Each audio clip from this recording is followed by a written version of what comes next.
Good morning, students. Let us start a new chapter, and the name of the chapter is Clause.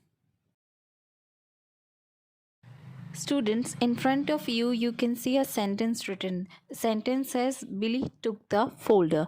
And you people already know how to find out the subject, verb, and object in a sentence. And it is very important to know subject, verb, and object of a sentence to understand clause. So, whoever does the work in a sentence is known as the subject, right?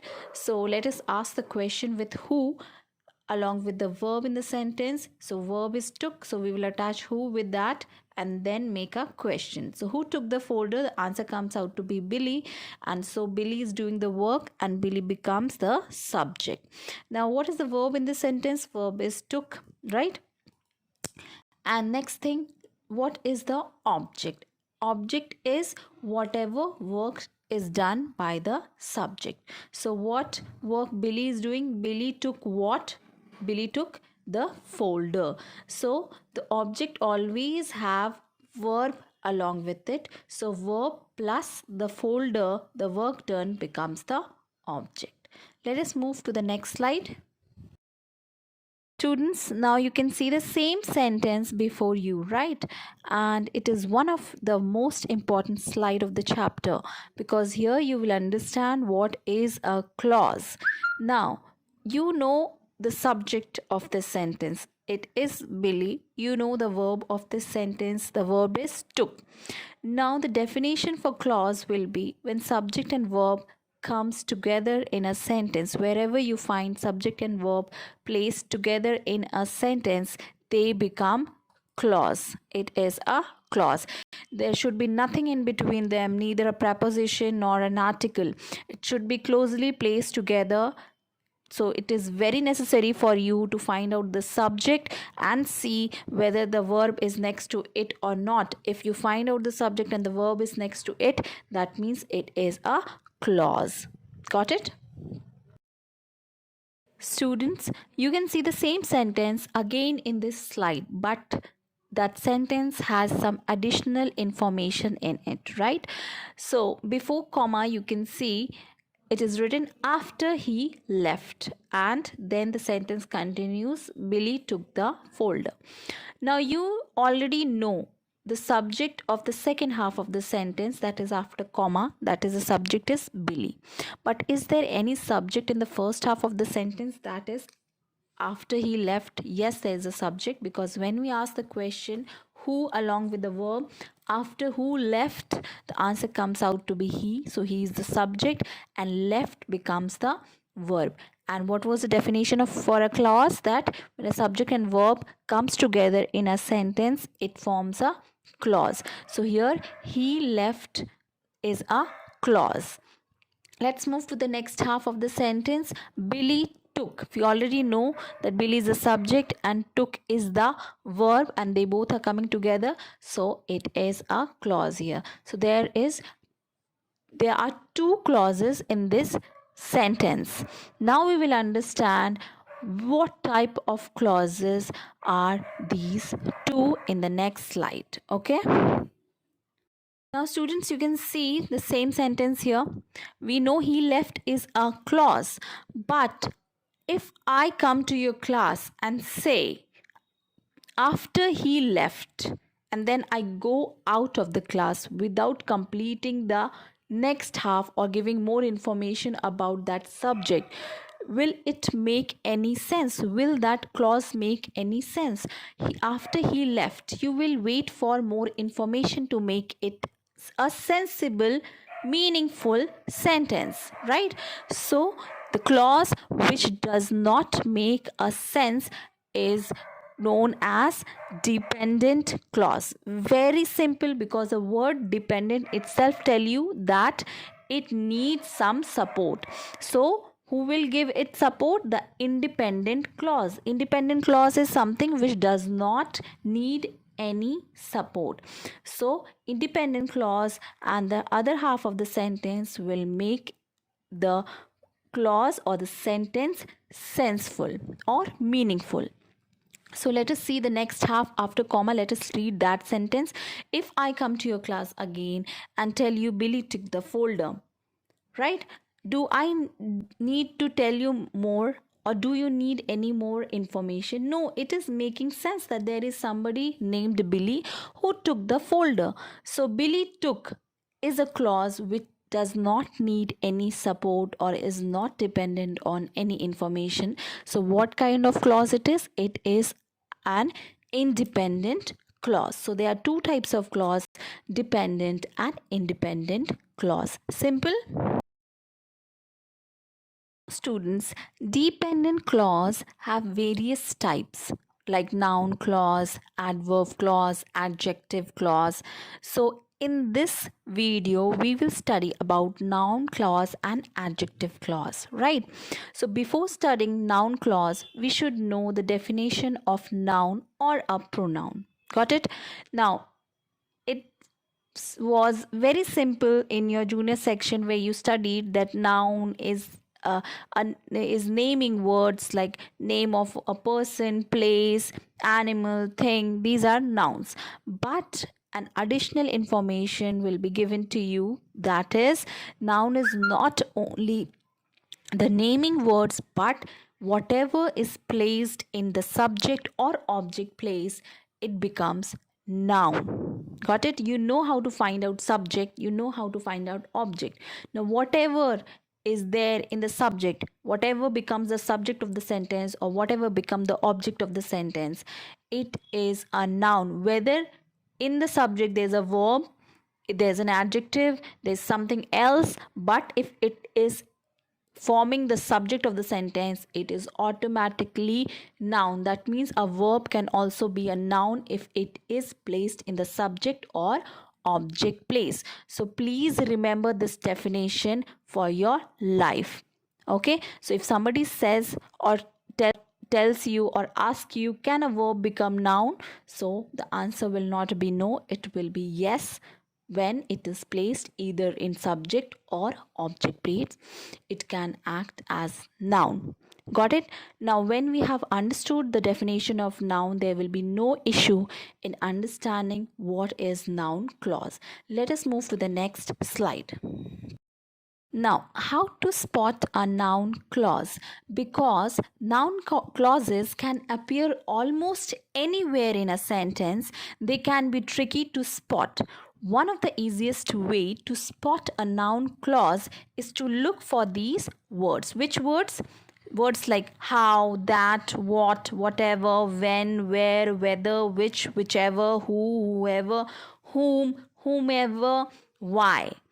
If the clause is starting with these words, there's a most probability that it can act as a noun clause. Now, let's see what the next half of the slide saying.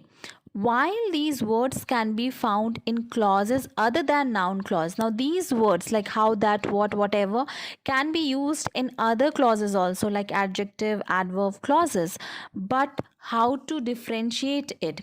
Almost always start with one of these words. So many other clauses also start with these words which are used for noun clause.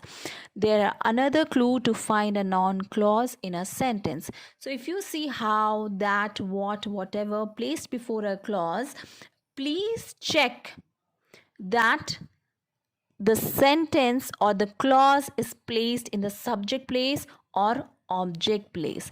If it is not placed in subject or object place, that means it is different clause. Though it is starting with these words, but it can be adjective or adverb or any other clause. So if the clause is starting with these words, that means subject and verb is together, and the beginning of subject and verb, not subject and object, sorry, subject and verb is together, it forms a clause, and the clause has that before it or how before it, and that clause is placed in either subject place or object place. That means it is a noun clause, right? Students, now let us understand noun clause. group of words, that means clause is a group of word, right? Because a subject and verb together forms a group. Now for a clause, subject and verb should come together, we already know, and noun clause should act as a noun in the sentence. And how will they act? They will be placed either in subject and object place along with some of the words which I mentioned in the previous slide. Got it? Students, let us understand noun clause with the help of some examples. The first example says, I fear that I will fail. You can see in this sentence there is a word that, and in the previous slide we studied that some words like that, how, where, whoever, if they are there in the sentence and the following words after them are subject and verb together, that is a clause, we should find out for the form of clause it is. So here we can see that is there. Let us see after that what is there. Is there a subject or verb together or not? Yes, there is a subject and verb together after that, as we can ask question who will fail. Remember, you should know that subject and object is found with the question words who and what. For subject we ask question with who and what depending on the living and non-living thing in the sentence, and for the object we ask question with what to find out the subject and object of the sentence. So here we can find the subject by asking who will fail, the question who here, because I is a living being, so answer comes out to be I, and the verb is fail as well as will, because will is a modal helping verb. Now let us see the first half of the sentence. The first half of the sentence says I fear. So who fear? The subject is I and fear is the verb. So here I fear is also a clause. Now let us see that after that the clause which follows is noun clause or not. So for a noun clause, the clause should be either in the subject or object place to form a noun clause. So whole sentence. Now let us find out the subject and object of the whole sentence. So how can you find out the object of the sentence? Because we can see that that I will fail is in the latter part of the sentence. So let us find out the object of the sentence. See, if we ask question with what, I fear what, the answer comes out to be that I will fail. That means that I will fail is the object of the sentence, and in the object there is a clause, and the clause is beginning with the word that. So we already know the definition that whatever comes in object or subject place, if it has a clause and beginning with the letters that, how, where, whoever, not the letter, the word that, how, who, whoever, where, then they are noun clause. Got it? Let's move to the next sentence. The next sentence says, what Alicia said made her friends cry. Now you can see the word what here. So again find out whether the clause follows what or not. So yes, Alicia is a subject here and verb is said, so there is a clause. Now let us see whether it is answering the what or who part or not. What made her friends cry? So the answer comes out what Alicia said, or Alicia said. Whatever Alicia said made her friends cry. So yes, it is answering the question what, and it is a noun clause. Now students, let us understand the next type of clause, that is adjective clause. Before understanding adjective clause, you should know the definition of adjective, and you already know how clauses are formed. So let us see what is the definition of adjective. Adjective modifies a noun or a pronoun in a sentence. Yes, we already know it, and is placed nearest to the word it qualifies. So it will be placed to the nearest word which it qualifies. That means it must be qualifying noun or pronoun. So it will be kept near to noun or pronoun. Now, to form an adjectival clause, how will you find them? If you see these words, like the words taken from relative pronoun like who, whom, whose, which, that, or relative adverb words when, where, why, how before a clause, see for it whether they are qualifying a noun or pronoun or not. If they are qualifying a noun or a pronoun word and it follows with relative pronoun plus a clause, that means it is an adjective clause. This is how you have to find out adjective clause. You will understand better with the help of example. Now let us see how relative pronouns can make you find out adjective clause. Now, an adjective clause is introduced by a relative pronoun such as who, whom, whose, which, that, right? And these were also used for noun clause, but the difference is in noun clause they should be placed in either subject or object place, but in the adjective clause it should qualify a noun. That means it should be kept next to the noun. So let us understand it. The person who won a car is here. And remember, adjective clause also give more information about the noun. Okay, so here the sentence says the person who won a car is here. So here, what is the noun here in the sentence? Person is a noun, right? You can see the relative pronoun who over here, and there's a clause who and won, that is pronoun and verb is there, so it is a clause. Now who won a car is an adjective clause. Why? Because it is defining a noun person here, so it is also kept next to the noun. This is how you will find the adjective clause. If you see who, whose, which, that, whom in a sentence, you will have to find out with the help of the noun present before it that whether it is qualifying it or not. If it is not qualifying the noun, that means it is not an adjective clause.